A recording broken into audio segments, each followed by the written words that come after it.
Migration surge expected.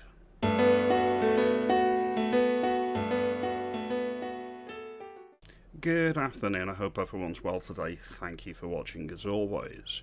We've had some interesting information over the past few days which I want to go over with you in this video. The first thing I want to say is thank you for your continued support, it is appreciated. The Telegraph is reporting arrival of 7 million migrants to push population to record high. These are based on projections from the Office of National Statistics suggesting that 7.3 million people will come to the UK, including some returning Britons, by 2034. There's a lot to unpack there, but we want to get into a bit more information, a bit more nuance on what's going on here in the United Kingdom. Between the mid-2024 and mid-2034, the Office of National Statistics projects 6.4 million people will be born, most of them to migrant families, 6.9 million people will pass away, 7.3 million will immigrate to the United Kingdom on a long-term basis, and 5.1 million people will emigrate to from the UK in that same period. Deaths are projected to outnumber births by nearly 500,000 people in that 10-year period. So there is a lot there. Now, all of this forecasting is predicated on everything remaining the same. No change to policy and no change to the way that either the civil service or government actually operates, i.e. the current paradigm we're in, the post-World War II boomer consensus. This is the issue that we have here, the baking in all of this data, which we're paying for by the way, on the assumption that everything will remain as it is. When the financial crash happened in 2008, nobody predicted it, because nobody in financial markets does any predictions more than 18 months to 2 years ahead. And that is because there are too many variables in the finance markets globally. Why are they predicting things like this 10 years out, saying, well, this is what's going to happen 10 years down the line? Why are they assuming everything is going to remain the same? This is the issue I've got. It's like they know that this is what's happening and nothing will change it. Well, I reject that. I like to believe that we can change things and we are going to change things. It's about getting our message out and actually making sure that people are aware that this is being done to us without democratic consent, and we reject it completely. Now, thankfully, there are some parties on the horizon that are fighting against it, or at least gesturing they're going to fight against it, whether that's Restore Britain or Reform UK.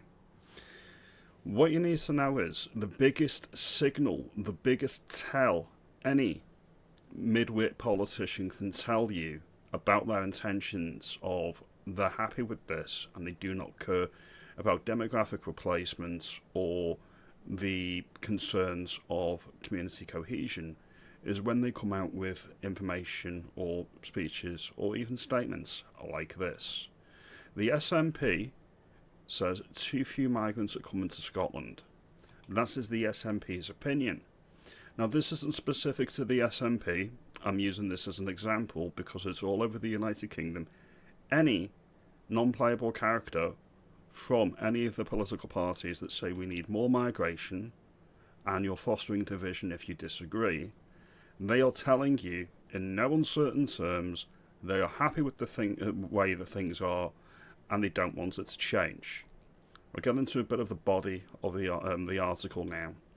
The SNP Minister Marie McAllen says too few migrants are coming to Scotland and that migration is good and necessary for the economy. We'll get into what she says in a little video in a moment or two. It's not good for the economy, it's good for the corporate types that get cheap labour, and it's good for people who don't want to do some of the menial jobs that used to be done by the working class. So it's good for these types of people. She was speaking on BBC Scotland, the Sunday show, as part of a Holyrood election debate on immigration with representatives from 6 political parties. Reform's Thomas Kerr said immigration has pushed the system to breaking point and other parties were split on the issue. The Tories, Stephen Kerr, said voters believe governments do not have a grip on immigration. See the framing there? Not that he doesn't think immigration is good. It's just the voters have lost trust in the Tories. While the Lib Dems, Christine Jardine, and Labour's Michael Mara said immigration was necessary, and Patrick Harvey of the Scottish Greens said it was valuable.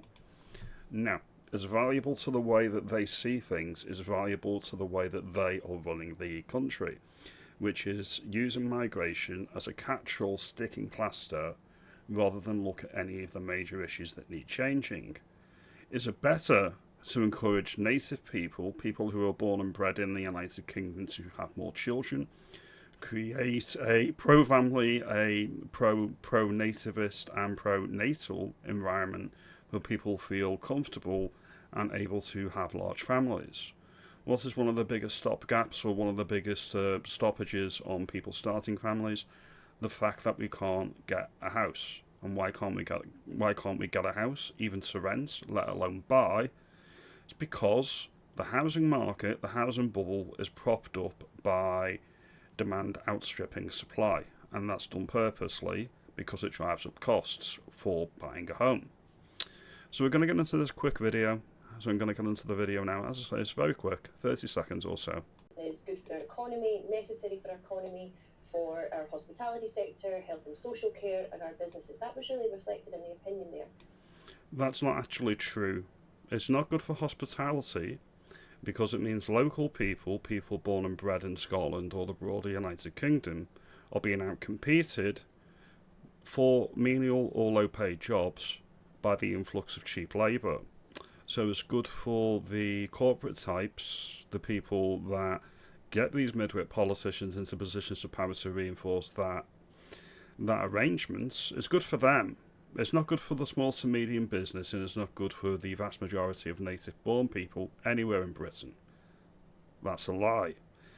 She doesn't have the intelligence to have an original opinion. I think if she had an original opinion, her head would probably explode. But I digress. I think the other thing that was really reflected is that difficulties have been inflamed. What difficulties? The fact that a lot of these migrants are violent, a lot of these migrants being brought into the country seem to have a particular view of the world, a particular view of women that's not shared in the broader Western society. Why is that being inflamed? Because people notice, because people talk about it, or you'd rather not pick at that particular scab? They have been exploited, and they have been exploited by the party sitting next to Chaz. I think created a atmosphere of fear. Fear is rational. Fear can be a good thing. Fear of our country being taken away from us without democratic consent is legitimate. You, sitting on a comfy sofa in BBC studios in Scotland, saying that we're fostering anger, fear and division, is not true. We're highlighting the tensions and we're highlighting what you've done to our country without our consent. But we'll end this here. A housing minister was on GB News this morning, and they've admitted that 2 years into this parliament they've only built a fifth, or they've actually got permissions to build a fifth of the houses that they said they were going to build in England and Wales over the next parliament, over the next 5 years. They're only a fifth of the way through that process. What infrastructure are they actually building to support all of these new houses? Who's actually going to get these new houses? Because that's another thing. When migrants come in, they get priority over people already housed.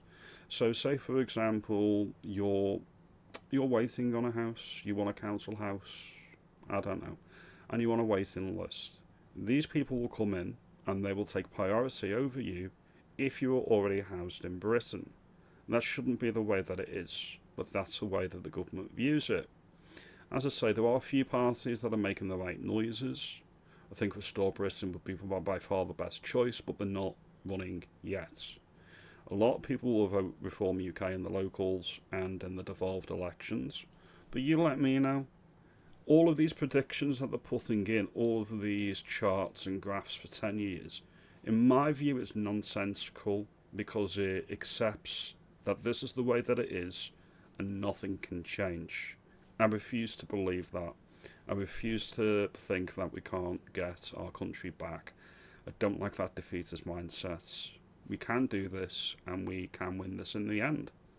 Now, if you like this video, you give me a thumbs up, you give me a like and subscribe, and I'll see you in the next one. Have a good day.